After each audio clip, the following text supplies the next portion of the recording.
शुभ संध्या मित्रों, मैं विपेश तिवारी आप सभी का सौर एकेडमी पर स्वागत और अभिनंदन करता हूं। आशा करता हूं कि आप सभी स्वस्थ एवं तंदुरुस्त होंगे और अपने लक्ष्य के प्रति क्रमबद्ध रूप से धीरे धीरे बहुत तेजी तरीके से आगे भी बढ़ते होंगे। दोस्तों, जो भी यूपीएससी और पीएससी एग्जाम का जो डेट निर्धारित है उसको ध्यान में रखते हुए आप लोगों को जो भी क्लासेस दी जा रही हैं, बहुत महत्वपूर्ण क्लासेस दी जा रही हैं, उसका आप भरपूर लाभ उठाइए और अधिक से अधिक शेयर करने में भी आप बिल्कुल पीछे न हटे। मैं फालतू बात करता नहीं हूं और न करूंगा और कम समय लेते हुए हम अपने डायरेक्ट टॉपिक पर आऊंगा। तो प्लीज लाइक, शेयर और कमेंट करने में बिल्कुल भी आप पीछे न हटिए। मैं आपको भरोसा दे रहा हूं कि जो भी संविधान में होंगे आपके टॉपिक से ही प्रश्न रहेंगे, जो मैं पढ़ाऊंगा उन्हीं में से प्रश्न आएंगे, उससे बाहर आपके कोई भी प्रश्न पूछे नहीं जाएंगे।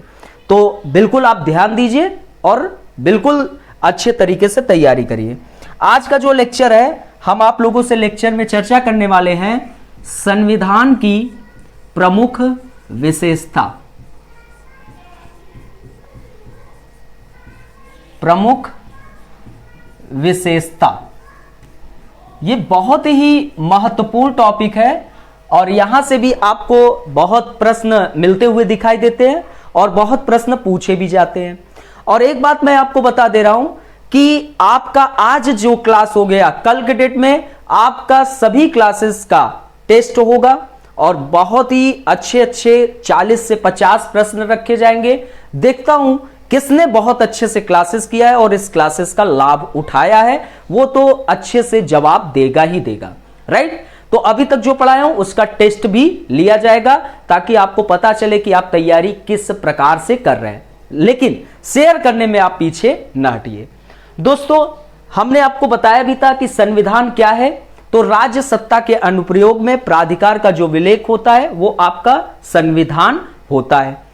अर्थात कि यह बताया जाता है कि संविधान के अंतर्गत सरकार किस प्रकार कार्य करेगा, संशोधन की प्रक्रिया कैसे होगी, तमाम प्रकार की चीजों का बहुत वृहद रूप से उल्लेख आपके संविधान में होता है। तो अब जो उल्लेख है उसके तहत कुछ उसके फीचर है, तो उसकी हम बात करेंगे। तो पहले स्थान पर कहा जाता है कि भारत का जो संविधान है वह सबसे लंबा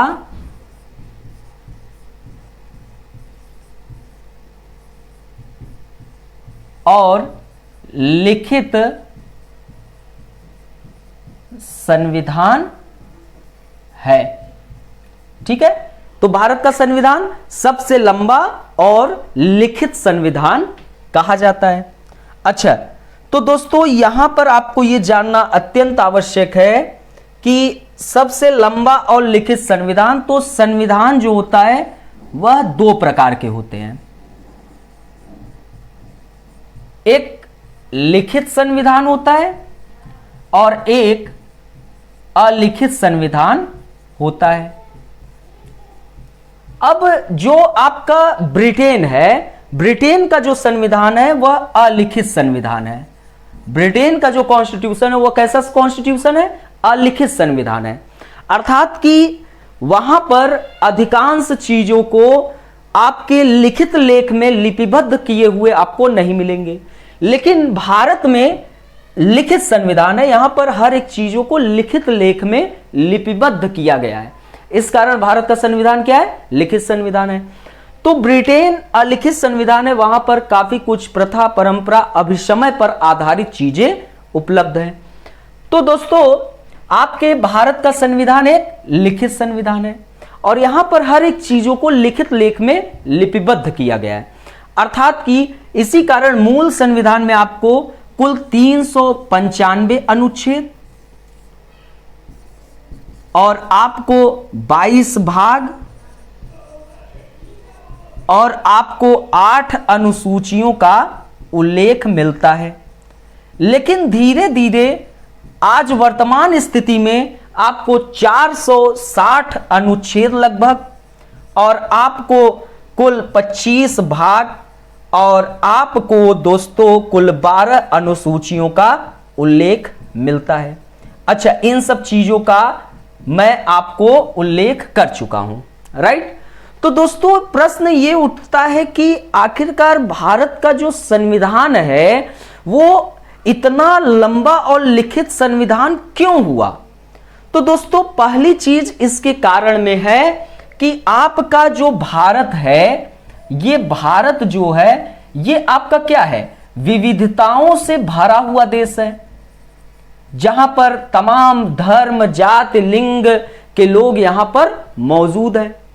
अब जब विविधताओं से भरा देश है तो इसका भौगोलिक परिदृश्य ने इसको लगातार लंबा बना दिया। और दूसरी चीज, हमारे संविधान में कानून विशेषज्ञों का बहुत ज्यादा योगदान रहा है, और इसमें यह इंपॉर्टेंट थी कि हमारे संविधान सभा में हर एक जाति धर्म के लोग उपस्थित थे। तो इस कारण यह संविधान जो है धीरे धीरे लंबा होता चला गया, क्योंकि यहां पर सभी लोगों के लिए हर एक प्रावधान का उल्लेख प्राप्त होता है। दूसरा अगर कारण देखें तो इसका कुछ ऐतिहासिक, अर्थात कि जो आपका भारत शासन अधिनियम 1935 था उसका भी प्रभाव इसमें ज्यादा से ज्यादा था, इस कारण ये और लंबा होता चला गया। और हमारे संविधान में केंद्र और राज्यों के लिए एकल संविधान है। अमेरिका की तरह दोहरी संविधान नहीं है कि सेंट्रल का अलग और स्टेट का अलग। हमारे यहां केंद्र और राज्य के लिए एकल संविधान है। हालांकि उस वक्त जम्मू कश्मीर जो था वो अलग था, उसका अपनी संविधान थी, जम्मू कश्मीर के लिए नहीं थी। लेकिन हमारे यहां सेंट्रल, और इसी कारण जम्मू कश्मीर को छोड़कर सेंट्रल और स्टेट के लिए एकल संविधान की प्रक्रिया थी। अब इन सब के कारणों से आपका संविधान धीरे धीरे बड़ा होता चला गया, तो यह सबसे लंबा और लिखित संविधान कहा जाता है। अब दोस्तों आपके संविधान जो है उसमें न सिर्फ शासन के मौलिक सिद्धांत का उल्लेख मिलता है, साथ ही साथ विस्तृत रूप से प्रशासनिक प्रावधान का भी उल्लेख मिलता है। अर्थात कि आपके जो संविधान है इसमें आपको शासन के मौलिक सिद्धांत का तो उल्लेख मिलता ही मिलता है, परंतु उसके साथ साथ प्रशासनिक प्रावधानों का भी उल्लेख मिलता है।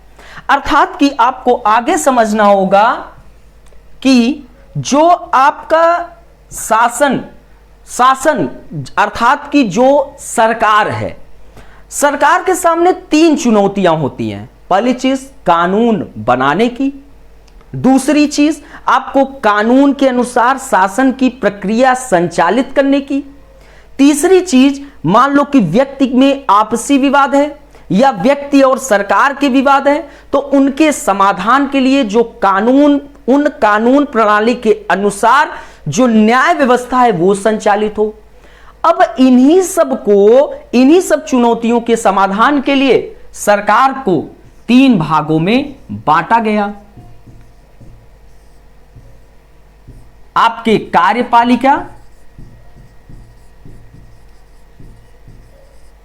एग्जीक्यूटिव, विधायिका और आपका न्यायपालिका।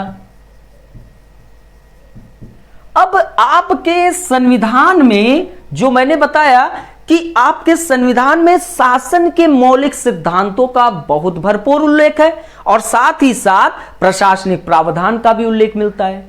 अब यहां पर यह समझना है कि जैसे शासन के मौलिक सिद्धांत, आपके कार्यपालिका का किस प्रकार कार्य पद्धति है। अब कार्यपालिका में आपके राष्ट्रपति, प्रधानमंत्री, उनकी मंत्रिपरिषद, नियंत्रक एवं महालेखा परीक्षक बहुत बेकायदे उल्लेख प्राप्त होता है। और आपके विधायिका में जैसे लोकसभा, राज्यसभा, उनके अध्यक्ष, उपाध्यक्ष, तो इन सब का बहुत बड़े स्तर पे उल्लेख मिलता है। और साथ में न्यायपालिका, आपके सुप्रीम कोर्ट, हाई कोर्ट, अधीनस्थ न्यायालय, इन सब का बृहद रूप से आपके संविधान में उल्लेख मिलता है। तो इस आधार पर शासन के मौलिक सिद्धांत का उल्लेख मिला। दूसरे स्थान पर आपका जो कार्यपालिका होता है, इस कार्यपालिका में दो तरह के लोग होते हैं, एक राजनीतिक कार्यपालिका, एक आपका राजनीतिक कार्यपालिका। दूसरा आपका प्रशासनिक कार्यपालिका। अब दोस्तों यहां पर यह समझना है कि जो आप लोग जिस एग्जाम की तैयारी कर रहे हैं वो आप प्रशासनिक कार्यपालिका के मेंबर्स होने के लिए तैयारी कर रहे हैं, राजनीतिक कार्यपालिका के लिए नहीं कर रहे हैं। आप प्रशासनिक कार्यपालिका बनने के लिए तैयारी कर रहे हैं। तो अब जो आपका राजनीतिक कार्यपालिका का व्यक्ति है, अब वह जैसे मान लो कि मैं राजनीति के क्षेत्र में आना चाहता हूं, अब मैं जनता के बीच जाऊंगा, जनता से उनके तमाम प्रकार की जो समस्याएं हैं उनका उल्लेख करूंगा कि देखिए आपकी समस्याएं ये हैं। विपक्ष जो था वो आपके उन समस्याओं का बृहद रूप से आपके समाधान करने में वह असमर्थ रहा, उसकी कमियों को गिनाऊंगा विपक्ष का, और बार बार मैं उनसे कहूंगा कि ये आपकी समस्याओं का मेरी सरकार बनेगी, मैं आपके इन समस्याओं का समाधान करूंगा। तो जनता के बीच पकड़, मजबूती इस राजनीतिक कार्यपालिका के व्यक्ति के पास है, प्रशासनिक कार्यपालिका के पास नहीं है। तो प्रशासनिक कार्यपालिका के व्यक्ति जो होते हैं इसको आपके अस्थायी कार्यपालिका भी कहते हैं, और राजनीतिक कार्यपालिका जो है वह अस्थायी कार्यपालिका होता है, इसको अस्थायी कहते हैं। कैसे? तो दोस्तों प्रशासनिक कार्यपालिका अस्थायी इसलिए है कि आप लोग क्या करते हो, आप लोग मेहनत करते हो, दिन रात क्लासेस कर रहे हो, नोट कर रहे हो, आंखें अपने बहुत ज्यादा आप अपने आंखों पर दबाव दे रहे हो, और खूब मेहनत करने के बाद तब आप एग्जाम देते हो, एक तकनीकी परीक्षा देते हो। तकनीकी परीक्षा देने के तत्पश्चात आप क्या करते हो, फिर आपका ट्रेनिंग होगा जब एग्जाम निकालोगे, और ट्रेनिंग के बाद आप पद ग्रहण करते हो, राइट। अब जब एक बार आपने पद ग्रहण कर लिया तो फिर आपको जब तक आप रिटायर नहीं होंगे आपको हटाने वाला कोई नहीं है। बस आप किसी भी प्रकार के संप्रभुता या अखंडता को आपने किसी भी प्रकार का नुकसान न पहुंचाया हो, आपको कोई भी हटा नहीं सकता है। तो एक बार आप पद बनने के बाद आप तब तक पद पर बने रहेंगे जब तक आप क्या होते हैं, रिटायर नहीं होते। लेकिन राजनीतिक कार्यपालिका अस्थायी क्यों है? तो दोस्तों यह अस्थायी इसलिए है क्योंकि यदि आपने मान लो कि जनता के बीच गए, जनता का विश्वास हासिल किया और आप चुनाव जीत गए, 5 साल के लिए आप चुन लिए गए। अब मान लो कि आपने उस 5 साल के दौरान जनता के इच्छाओं और आकांक्षाओं में असफल रहते हैं, तो आपको क्या किया जाएगा, अगली पंचवर्षीय में कहेगा अब मैं इसको बताऊंगा। अब वोट के पास गया, कहा कि लो अब तुमको मैं अपनी ताकत दिखाया हूं कि मेरी ताकत क्या होती है, राइट। तो दोस्तों ये आपके ताकत दिखा देंगे, 5 साल बाद ये खत्म हो जाएंगे। तो अस्थायी कार्यपालिका हुई, आप हमेशा के लिए थोड़ी बन गए हैं। और दूसरी चीज 5 साल के अंदर भी आप अगर अल्पमत में आते हैं तब पर भी आपको दिक्कत हो सकती है, आपको बीच में आपका सत्ता गिर जाएगी, तो आपका अस्थायी। अब प्रशासनिक कार्यपालिका का व्यक्ति पेशेवर होता है। आपने दोस्तों खूब मेहनत किया है ना, मेहनत किया है, अच्छा ज्ञान अर्जित किया है, अच्छा ज्ञान अर्जित किया, तकनीकी परीक्षा दिया, प्रीलिम्स, मुख्य परीक्षा, साक्षात्कार देने के तत्पश्चात ट्रेनिंग की और फिर पद ग्रहण किया। तो आप एक पेशेवर व्यक्ति हैं, आप एक ज्ञानी व्यक्ति हैं, आपके पास ज्ञान है। लेकिन ये गैर पेशेवर होता है, ये गैर पेशेवर होता है, लेकिन इसकी जनता के बीच पकड़ बहुत अच्छी होती है। जनता के बीच पकड़ अच्छी होने के कारण ये लोक नीतियों का निर्धारण करता है। लोक नीतियों का क्या करता है, निर्धारण करता है। अर्थात कि लोक नीतियों का क्या करता है, निर्धारण करता है कि देखिए जनता की ये समस्याएं हैं तो मैं उस समस्याओं के लिए कानून बनाऊंगा। लेकिन आपके प्रशासनिक कार्यपालिका का व्यक्ति लोक नीतियों का क्रियान्वयन करता है। आपका यूपीएससी ने 2020 के पेपर में यही प्रश्न पूछा था, आईएएस में यही प्रश्न पूछा था। प्रशासनिक कार्यपालिका से संबंधित इसी आईएएस 2020 में। तो लोक नीतियों का क्रियान्वयन, लोक नीतियों का निर्धारण, ये प्रशासनिक कार्यपालिका का व्यक्ति जो होता है वह लोक सेवक कहलाता है लेकिन राजनीतिक कार्यपालिका का व्यक्ति ये जन सेवक है। ठीक है, ये जन सेवक है। तो आपको इतनी चीजें जाननी थी। तो एक और शासन पद्धति का भी संविधान में उल्लेख किया गया और दूसरी ओर प्रशासनिक प्रावधान का भी उल्लेख किया गया। तो इस कारण धीरे धीरे संविधान लंबा और लिखित होता चला गया। तो दोस्तों अभी इन सब चीजों को आगे और डिटेल में समझेंगे, राइट। किसी को कोई प्रॉब्लम तो वो पूछ सकता है, कोई भी दिक्कत हो। सभी को समझ में आ गया? चल, अब आपका जो संविधान है वह धीरे धीरे और बड़ा क्यों हुआ? क्योंकि इस संविधान को विभिन्न स्रोतों से, ठीक है, विभिन्न स्रोतों से लिया गया। ठीक है, अब जैसे आपका 1935 का भारत शासन अधिनियम,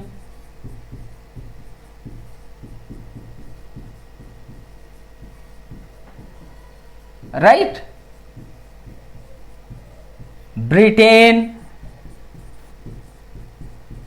यूएसए, जापान, फ्रांस, तमाम प्रकार के लोगों से लिया गया। ये कार्य आपको है पढ़ने का।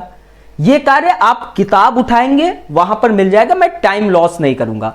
बस बता दिया कि आपका संविधान विभिन्न स्रोतों से, आपको मैंने पहले भी बताया कि जब आपका संविधान का निर्माण हो रहा था तो लगभग 60 देशों के संविधान को बेकायदे पढ़ा गया, तब जाकर आपका संविधान निर्माण हुआ। तो अब विभिन्न स्रोतों में जैसे 1935 के भारत शासन अधिनियम से न्यायपालिका, अध्यादेश की प्रणाली, आपके जो नियंत्रक एवं महालेखा परीक्षक हैं, आपके लोक सेवा आयोग, जो आपात उपबंध आपको दिखाई देते हैं, प्रशासनिक विवरण, वह सब आपके 1935 के भारत शासन अधिनियम से लिया गया। जो आपने संसदात्मक शासन प्रणाली देखते हैं वो कहां से लिया गया? ब्रिटेन से लिया गया। विधि का शासन, जैसे आपके विधि के शासन में क्या है? विधि के शासन में डाइसी ने कहा था ब्रिटेन के, वह विधि का शासन आपको कहां मिलता है? ब्रिटेन से आपने लिया है, राइट। अभी इसकी मौलिक अधिकार में डिटेल में चर्चा भी होगी, राइट। तो ब्रिटेन से आपने संसदात्मक शासन प्रणाली लिया, विधि का शासन लिया, एकल नागरिकता का प्रावधान ब्रिटेन से ही प्रभावित होकर लिया आपने मंत्रिमंडल प्रणाली भी ब्रिटेन से प्रभावित होकर लिया। अमेरिका से आपने क्या लिया? मौलिक अधिकार आप अमेरिका से लेते हुए दिखाई देते हैं। न्यायिक पुनर्विलोकन की प्रक्रिया कहां से लेते हैं? अमेरिका से लेते हैं। जो संविधान की सर्वोच्चता है कि आपका संविधान जो है सबसे सर्वोच्च आपका कानून है, वो कहां से प्रभावित होकर लेते हैं? अमेरिका से लेते हैं। निर्वाचित राष्ट्रपति व महाभियोग की प्रक्रिया कहां से लिए? आपके यहां से लेते हैं, अमेरिका से। और उपराष्ट्रपति का पद जो है अमेरिका से। तो दोस्तों बस मेरा यहां बताना है कि आपके विभिन्न स्रोतों से संविधान लिया गया, यह आपकी विशेषता। ये कार्य आप जरूर कर लेना क्योंकि ये एक इंफॉर्मेशन है, इसमें बताने लायक कुछ चीजें है नहीं। अब दोस्तों आपका संविधान जो है वह नम्यता, सीधे लिखिए, नम्यता,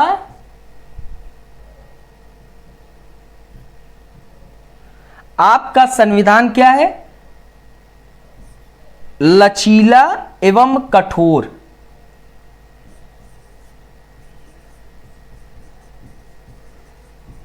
और कठोर का एक समन्वय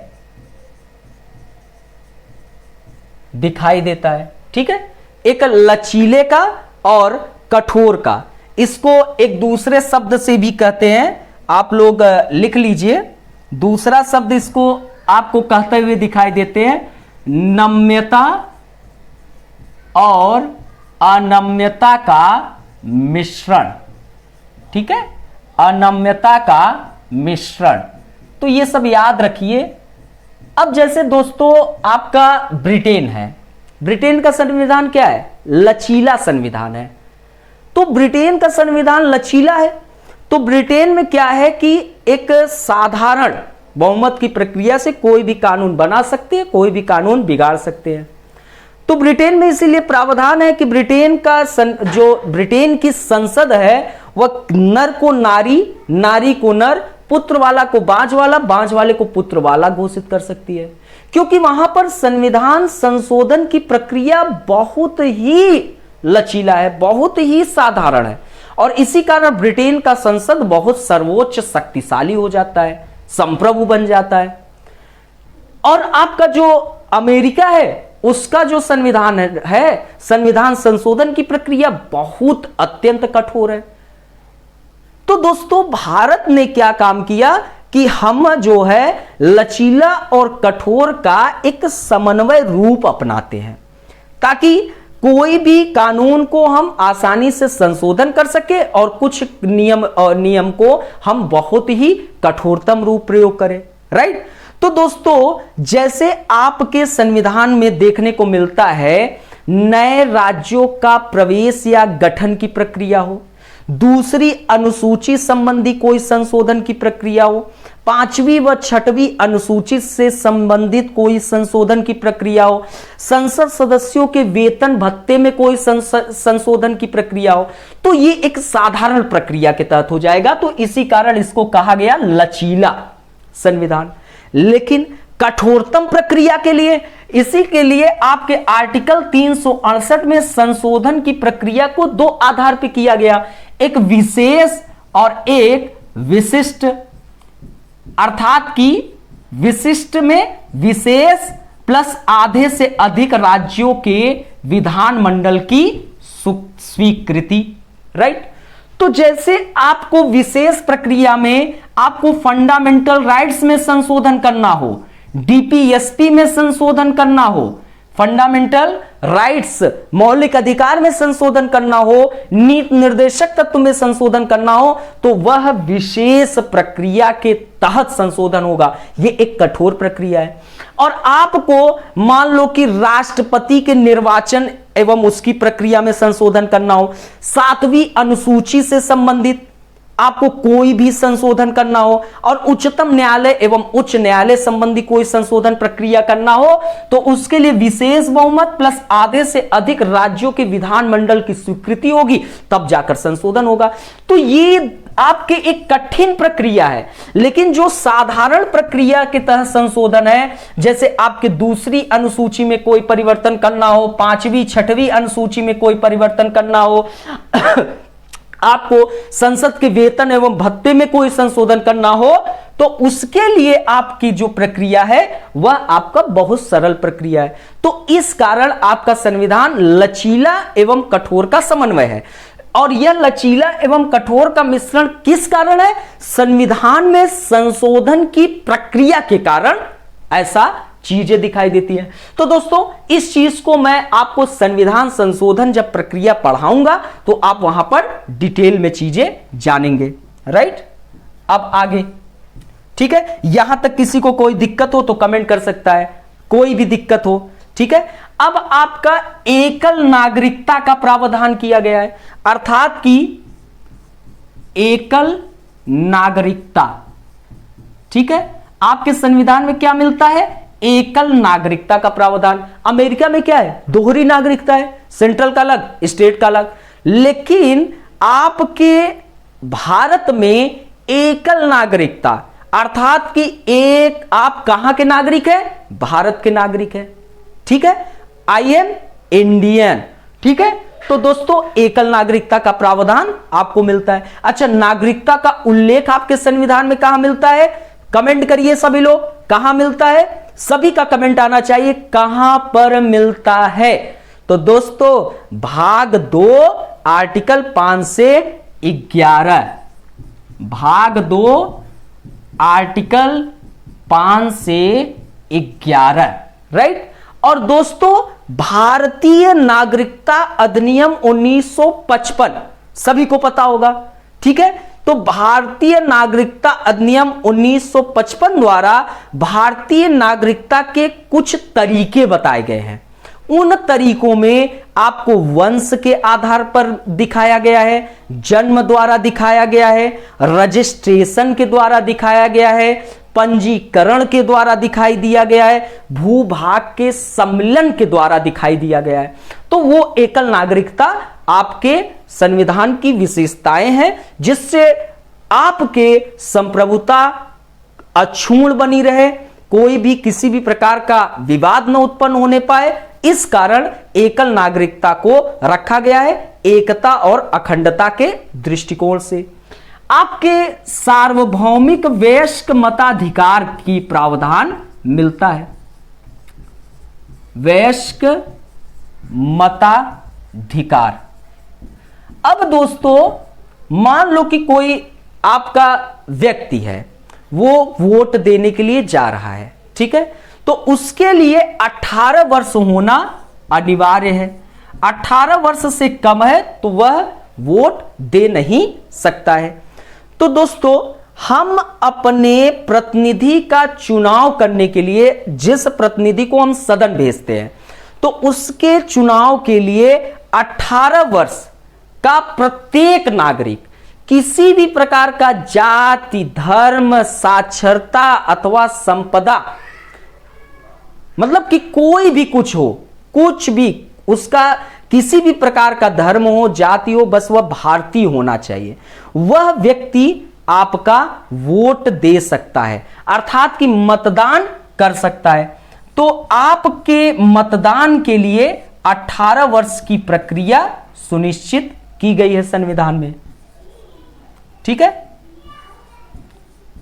आपको दोस्तों आर्टिकल 325 और 326 में बेकायदे आपको उल्लेख मिलता है। बस अपराधी ना हो और कोढ़ी व्यक्ति ना हो और ये सब ना हो, बस बाकी वह आपका व्यक्ति क्या हो सकता है, प्रत्येक 18 वर्ष का व्यक्ति वह मतदान कर सकता है। ये आप याद रखिएगा, ठीक है।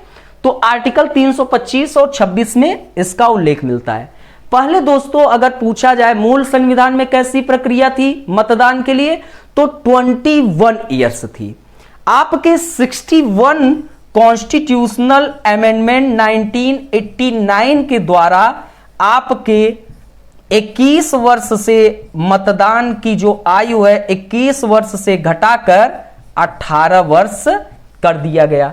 यह चीज एग्जाम में पूछा जाता है, आपको पता होना चाहिए, राइट। किसी को कोई दिक्कत, कोई भी समस्या, वह कमेंट कर सकता है, कोई भी दिक्कत हो, ठीक है। अब दोस्तों आपके संविधान में स्वतंत्र एवं निष्पक्ष न्यायपालिका का उल्लेख प्राप्त होता है। स्वतंत्र एवं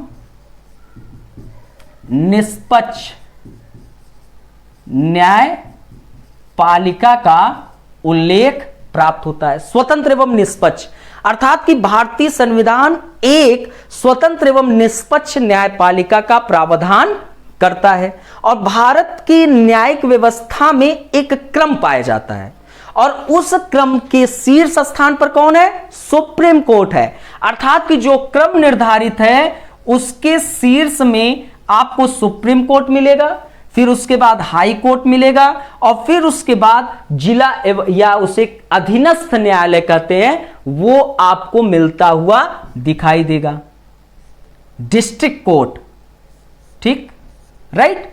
तो आपका ये प्रक्रियाएं हैं। अगर आपको कोई भी समस्या होगी पहले आप डायरेक्ट यहां जाएंगे, फिर उसके बाद यहां, फिर उसके बाद यहां, लेकिन मूल अधिकार का उल्लंघन हो गया तो डायरेक्ट सुप्रीम कोर्ट आप जाइए, आपको कोई रोक नहीं सकता है, क्योंकि मूलाधिकार का संरक्षक आपको कौन है, सुप्रीम कोर्ट होता है, ठीक है। तो नागरिकों के मूल अधिकार की रक्षा करने का कार्य सुप्रीम कोर्ट का है और साथ में आपका जो न्यायालय है वह आपके संविधान का भी संरक्षक है।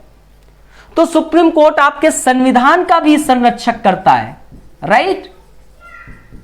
संविधान का संरक्षक और आपके मूल अधिकार का भी, फंडामेंटल राइट्स का भी संरक्षक माना जाता है, ठीक है। तो आपके संविधान में स्वतंत्र एवं निष्पक्ष न्यायपालिका का उल्लेख प्राप्त होता है। राइट।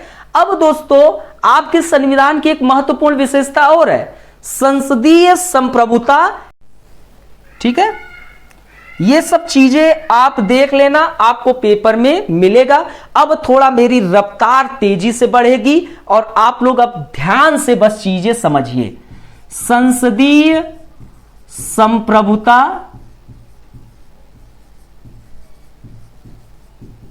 एवं न्यायिक सर्वोच्चता का, राइट, संसदीय संप्रभुता एवं न्यायिक सर्वोच्चता का एक समन्वय दिखाई देता है, का समन्वय। अब इसे समझिए। तो देखिए, भारत का जो संसदात्मक प्रणाली है वह ब्रिटेन के संसदात्मक प्रणाली से अलग है। ब्रिटेन में संसद संप्रभु है, बहुत सर्वोच्च शक्तिशाली है। ठीक है, और उसका न्यायपालिका पर कोई नियंत्रण नहीं है। इसलिए ब्रिटेन का संसद नर को नारी, नारी को नर, पुत्र वाला को बांझ वाला, बांझ वाला को पुत्र वाला घोषित कर सकता है। अब मान लो कि कोई एक रोशनी नाम की लड़की है। अब मान लो कि ब्रिटेन का संसद कह दिया कि नहीं, रोशनी आज से उजाला कहलाएगी, तो वो उजाला कहलाएगी। तो दोस्तों ये आपको पता होना चाहिए कि ब्रिटेन का संसद बहुत संप्रभु है, बहुत शक्तिशाली है। लेकिन भारत में संसदीय संप्रभुता का भी बात की गई और साथ में न्यायिक सर्वोच्चता की भी बात की गई। राइट। अब मान लो कि सुप्रीम कोर्ट जो होता है वह एक और न्यायिक समीक्षा की शक्ति के माध्यम से असंवैधानिक कानून को अवैध घोषित कर सकता है। मान लो कि कोई कानून असंवैधानिक है, संविधान के अंतर्गत नहीं है, उसको अवैध घोषित कर देगा। और किसके माध्यम से? अपने न्यायिक समीक्षा के माध्यम से। ठीक है, तो इसका समन्वय दिखाई दिया।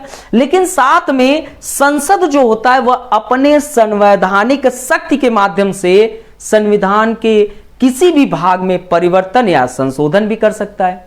तो जो संविधान के भाग है उसमें संशोधन और परिवर्तित भी कर सकता है। तो दोस्तों एक और संसद अपने भारत में संप्रभु है, लेकिन बहुत ज्यादा संप्रभु न होने पाए, इसी कारण न्यायिक सर्वोच्चता की भी बात की गई। इसी कारण यह दोनों का मिला जुला रूप है। संसद मान लो कि कोई कानून बना दी और वह मूल ढांचे के अगेंस्ट है, तो इधर से न्यायपालिका भी तो देखती रहेगी, ओ मूल ढांचा के अगेंस्ट, आइए मैं ऐसे कानून को विधि शून्य घोषित कर दूंगा, जाओ। तो दोस्तों ये चीज आपका एक संविधान की विशेषताएं हैं। अब दोस्तों संविधान की सर्वोच्चता, नेक्स्ट विशेषता संविधान की सर्वोच्चता। तो दोस्तों आप लोग कमेंट करके बताएं संविधान की सर्वोच्चता किस देश से ली गई है। सभी लोग कमेंट करके बताएं, देखते हैं। तो दोस्तों आपका संविधान देश का सर्वोच्च कानून है, देश का सर्वोच्च कानून है।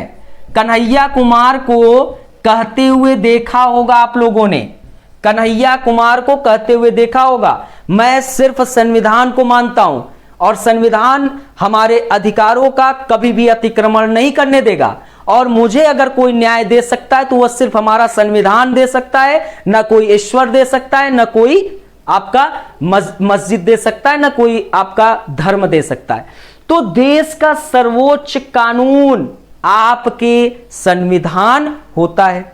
अब जिसमें सरकार के सभी अंगों को संविधान द्वारा जो निर्दिष्ट सीमाओं के अधीन रहकर कार्य करना पड़ता है, अर्थात कि आपके सरकार के सभी अंग जो भी संविधान के प्रावधान है उसी के अंतर्गत आपको कार्य करना पड़ेगा, उससे बाहर आप कुछ भी नहीं कर सकते हैं। ये कोई राजतंत्र नहीं है, ये लोकतंत्र है और ये लोकतंत्र का संविधान है।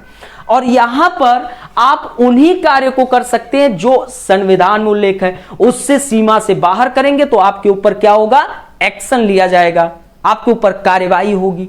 राइट दोस्तों, तो आपके संविधान की सर्वोच्चता में आपका कोई भिखारी हो या कोई राजा हो, सब एक समान है।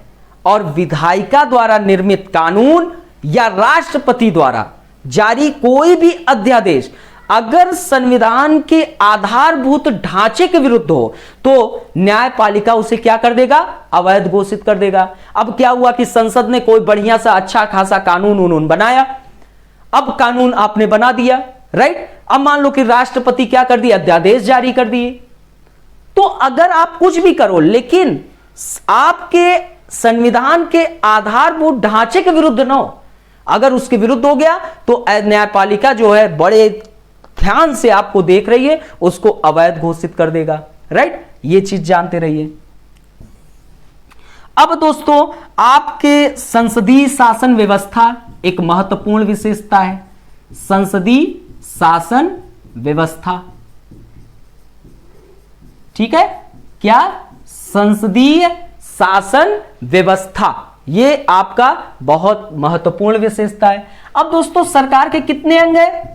सरकार के 3 अंग हैं और इन्हीं 3 अंगों के आधार पर एग्जीक्यूटिव, लेजिस्लेचर, जुडिशरी, कार्यपालिका, विधायिका, न्यायपालिका।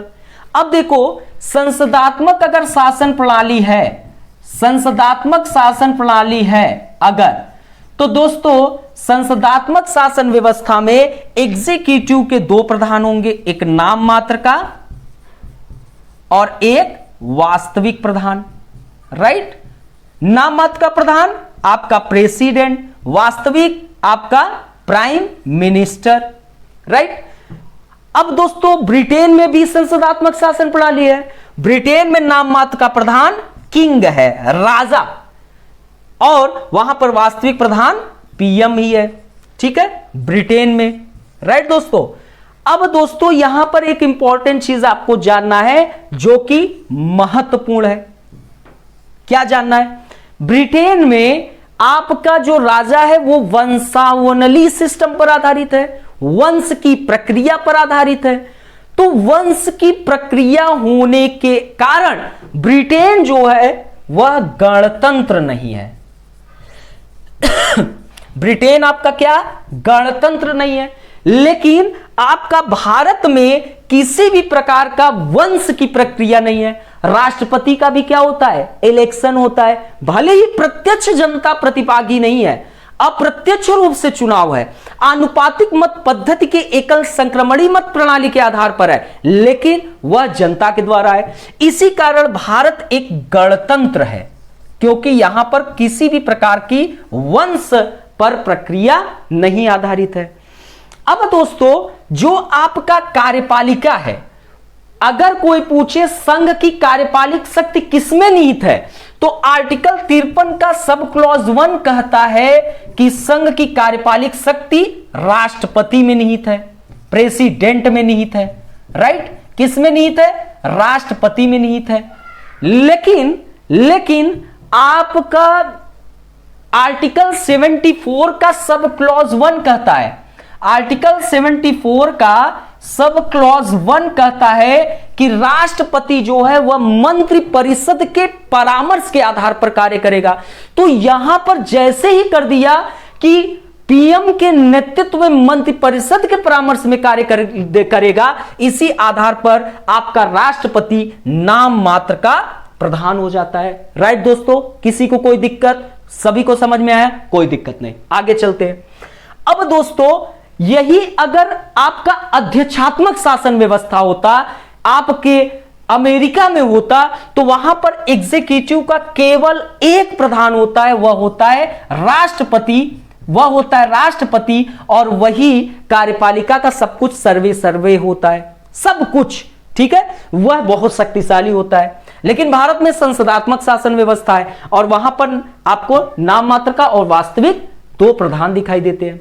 अब लेजिस्लेचर में संसद, ठीक है, संसद आपका कानून निर्माण करने की संस्था और 2 सदन, लोकसभा, राज्यसभा। लोकसभा जनता का सदन होता है और राज्यसभा राज्यों को प्रतिनिधित्व करता है। अब लोकसभा में जो मेंबर्स हैं, लोकसभा में जो मेंबर्स हैं, सदस्य हैं, ठीक है। अब एक कहा जाता है कि संसद में आपके कुल कितने लोग मिलते हैं? तो संसद में कहा जाता है लोकसभा, राज्यसभा और राष्ट्रपति 3 लोग दिखाई देते हैं। क्यों?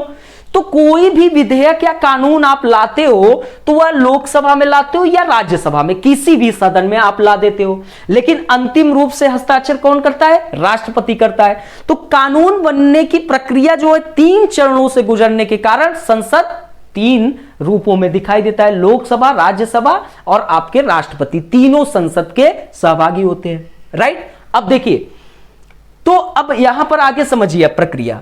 तो दोस्तों संसद जो है लोकसभा और राज्यसभा, ठीक, अब ये क्या है? जनता का सदन है। जनता ने चुनाव, लोकसभा के जितने प्रतिनिधि हैं वो जनता ने चुनाव किया, सभी लोग सदन में गए। अब उस सदन में कोई पार्टी पूर्ण बहुमत में होगा, तो पूर्ण बहुमत में होगा तो लोकसभा के जो बहुमत दल का नेता होगा वो आपका प्राइम मिनिस्टर होगा। वो आपका क्या होगा? प्राइम मिनिस्टर होगा। अब प्राइम मिनिस्टर आपका प्राइम मिनिस्टर बन गया। अब प्राइम मिनिस्टर जो है वह एक मंत्रिमंडल की सूची बनाएगा और राष्ट्रपति को देगा। राष्ट्रपति से कहा कि देखिए राष्ट्रपति साहब, ये मंत्रिमंडल की सूची है, आप इनको शामिल करिए मंत्रिमंडल में। तो राष्ट्रपति को लगा कि अरे ये मंत्री जो है यह कोई ना कोई किसी भी प्रकार का अपराधी व्यक्तित्व है, इसके ऊपर बलात्कार का आरोप है। तो राष्ट्रपति कहें देखिए प्रधानमंत्री जी, आप इसको मंत्रिमंडल में शामिल न करिए, इसको मंत्रिमंडल में न शामिल करिए। लेकिन पीएम ने कहा नहीं, मुझे यही व्यक्ति चाहिए मंत्रिमंडल में, तो राष्ट्रपति बाध्य है। तो राष्ट्रपति नाम मात्र का प्रधान हुआ कि नहीं हुआ? राइट। अब दोस्तों आपका जो कहा जाता है कि संसदात्मक शासन व्यवस्था में कार्यपालिका और व्यवस्थापिका में घनिष्ठ संबंध होता है। कार्यपालिका के सदस्य विधायिका के, विधायिका के सदस्य कार्यपालिका के होते हैं। तो दोस्तों अब ये आप देख रहे हैं ना, लोकसभा के बहुमत दल का नेता कौन हो रहा है? पीएम। और वो कहां बैठ रहा है? कार्यपालिका में बैठ रहा है। समझ में आया?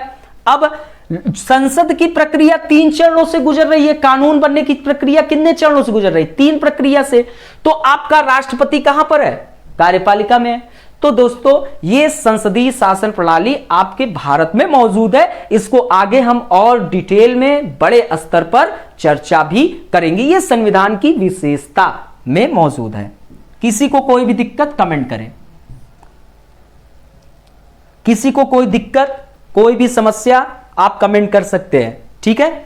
अब आपके संविधान में आपके फंडामेंटल राइट्स का भी उल्लेख है, मूल अधिकार का, फंडामेंटल राइट्स का उल्लेख होता है। अच्छा, फंडामेंटल राइट्स आपको क्यों दिया जाता है? अब क्या है कि कभी कभी ये जो सरकार है ये निरंकुश हो सकती है, या कभी कभी हो सकता है कि अपने अधिकारों का दुरुपयोग कर सकती है।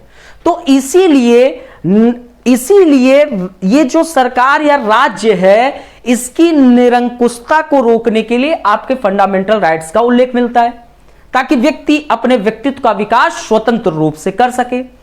अब ये जो है आपके भाग 3 आर्टिकल 12 से 35 तक फंडामेंटल राइट्स का उल्लेख प्राप्त होता है। किसी को कोई दिक्कत? किसी को कोई दिक्कत? कुल आपके 6 मूल अधिकार वर्तमान समय में मौजूद है। प्रेजेंट में कुल 6 फंडामेंटल राइट्स मौजूद है, लेकिन मूल संविधान में कुल आपके 7 थे मूल संविधान में। ठीक है, जब आपका संविधान लागू हुआ था उस वक्त आपके कितने मूल अधिकार थे? 7 मूल अधिकार थे। अब जो संपत्ति का मूलाधिकार है उसको 44वें कॉन्स्टिट्यूशनल अमेंडमेंट 1978 के द्वारा इस जो संपत्ति के मूलाधिकार थे, जैसे आपके आर्टिकल 19 के सब क्लॉज 1 के सब क्लॉज 6 में, और फिर आर्टिकल 31 राइट, तो 44वें कॉन्स्टिट्यूशनल अमेंडमेंट 1978 के द्वारा आपके संपत्ति का जो मूलाधिकार था, वो आपके संपत्ति के मूलाधिकार आपको कहां कहां मिलता था? वो आपके आर्टिकल 19 के सब क्लॉज 1 के सब क्लॉज 6 में और आर्टिकल 31 में। तो ये जो था 44वें कॉन्स्टिट्यूशनल अमेंडमेंट हुआ 1978 को, और फिर आर्टिकल 19 के सब क्लॉज 1 च और आर्टिकल 31 से संपत्ति के मूलाधिकार को क्या कर दिया गया, हटा दिया गया। और फिर उसके बाद इसको आर्टिकल 300 के द्वारा कानूनी अधिकार बनाया गया। 300 के द्वारा आपके कानूनी अधिकार बनाया गया। सभी को समझ में आया? और इसको भाग 12 में जगह दी गई। ठीक, भाग 12 में। ठीक है, तो कोई दिक्कत। और फिर आपके समानता का अधिकार, स्वतंत्रता का अधिकार, शोषण के विरुद्ध अधिकार, धार्मिक स्वतंत्रता का अधिकार, आपके संस्कृत और शिक्षा संबंधी अधिकार, संवैधानिक उपचार का अधिकार, ये 6 मूल अधिकार मौजूद है। और यह मूल अधिकार का जो संरक्षक है वो आपका सुप्रीम कोर्ट है। यह संविधान की महत्वपूर्ण विशेषता है। इसको हम लोग आगे चल के डिटेल में पढ़ेंगे। अब मूल कर्तव्य एक आता है। अच्छा, क्या हुआ कि अधिकार मौजूद थे, अधिकार मौजूद थे, लोग अधिकार का दुरुपयोग कर सकते थे। तो लोगों ने कहा कि देखिए, सभी लोग देख रहे थे, तो यह सोचा गया कि नहीं, कर्तव्य भी होने चाहिए, क्योंकि व्यक्ति अपने अधिकार का प्रयोग करते समय कुछ कर्तव्य को ध्यान में रखे। इसीलिए आपके यूपीएससी ने प्रश्न भी पूछा, अधिकार और कर्तव्य आपस में सहसंबंधित है। हम कभी भी अधिकार का अपना प्रयोग करें तो कुछ कर्तव्यों को ध्यान में रख कर ही प्रयोग करें। राइट? तो दोस्तों, आपके जो मूल कर्तव्य है, फंडामेंटल ड्यूटीज, फंडामेंटल ड्यूटीज का उल्लेख मूल संविधान में नहीं था। ये आप लोग ध्यान में रखना, मूल संविधान में इसका उल्लेख नहीं था। जो स्वर्ण चिन्ह समिति है, स्वर्ण चिन्ह समिति, स्वर्ण चिन्ह समिति के अनुशंसा पर आपके 42 कॉन्स्टिट्यूशनल अमेंडमेंट 1976 के द्वारा, 42 कॉन्स्टिट्यूशनल अमेंडमेंट 1976 के द्वारा संविधान में एक नया भाग 4 का जोड़ा गया, और जहां पर मौलिक कर्तव्य का उल्लेख प्राप्त होता है। किसी को कोई दिक्कत नहीं? ठीक है, आगे चलते हैं। अब आपका जो त्रिस्तरीय पंचायत व्यवस्था है, वो भी संविधान का बहुत ही महत्वपूर्ण विशेषताओं में से एक है। त्रिस्तरीय पंचायत व्यवस्था, इसको कहते हैं विकेंद्रीकृत व्यवस्था। त्रिस्तरीय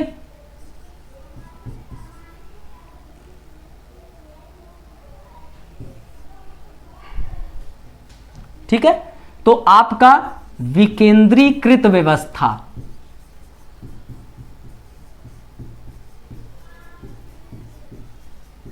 ठीक है, कौन सा? विकेंद्रीकृत व्यवस्था। इसको त्रिस्तरीय शासन भी कहते हैं।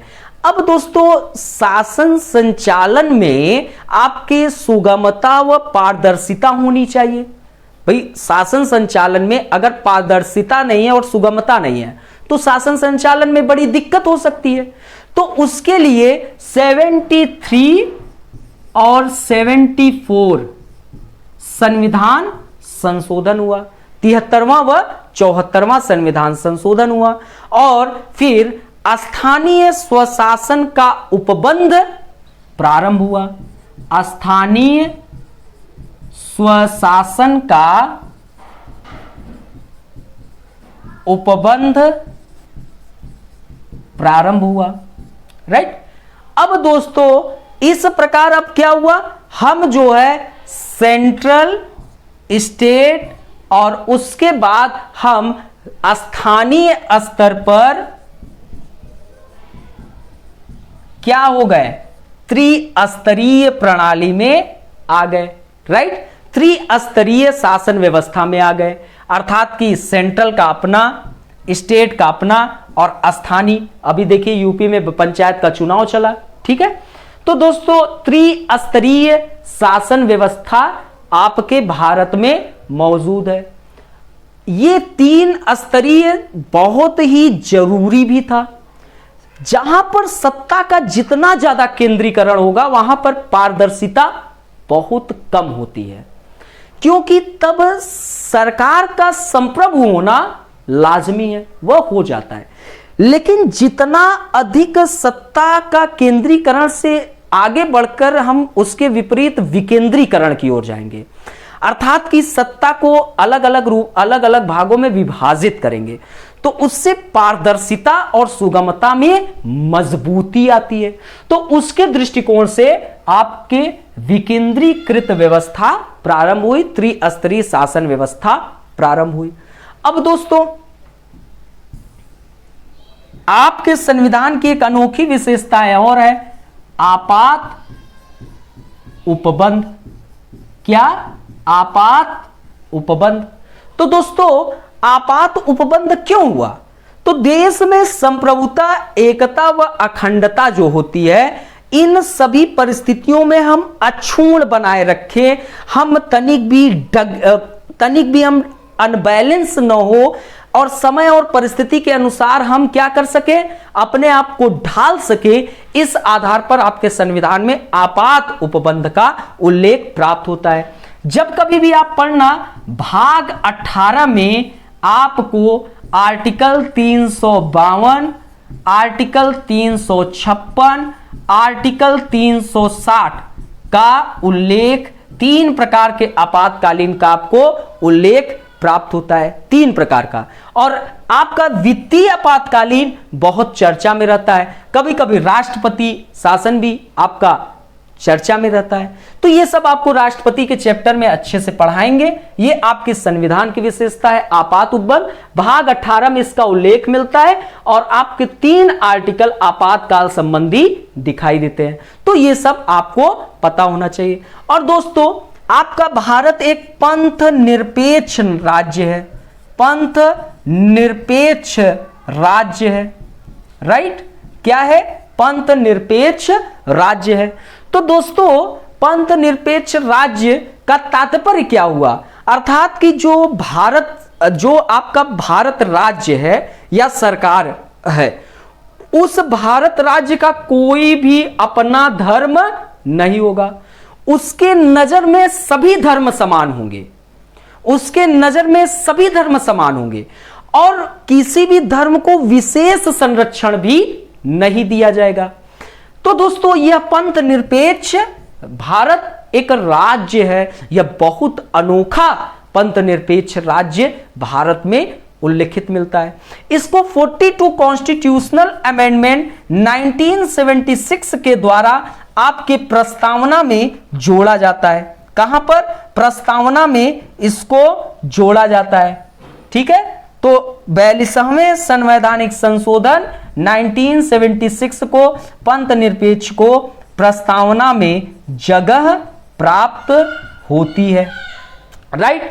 तो ये आपको हमने संविधान का एक मोटा मोटा विशेषताओं की तस्वीर रखा, आपको बहुत ही कम समय में बहुत व्यापक स्तर पर चर्चा किया। आपको वीडियोस अच्छा लगे हो तो आप ढेर सारा शेयर करें, लाइक करें और अधिक से अधिक लोगों को बताएं। क्लासेस अब अपनी रफ्तार में चलने वाली है। आपका अर्थव्यवस्था का भी क्लासेस बहुत जल्द आने वाला है। और दोस्तों, अगली क्लास में आपका टेस्ट है, सभी लोग तैयार रहना, टेस्ट आपका लिया जाएगा। ठीक है, तो अब मिलते हैं अपने अगले लेक्चर में। आप लोग प्लीज लाइक, शेयर और सब्सक्राइब जरूर करना। Okay, thank you so much, bye bye, take care.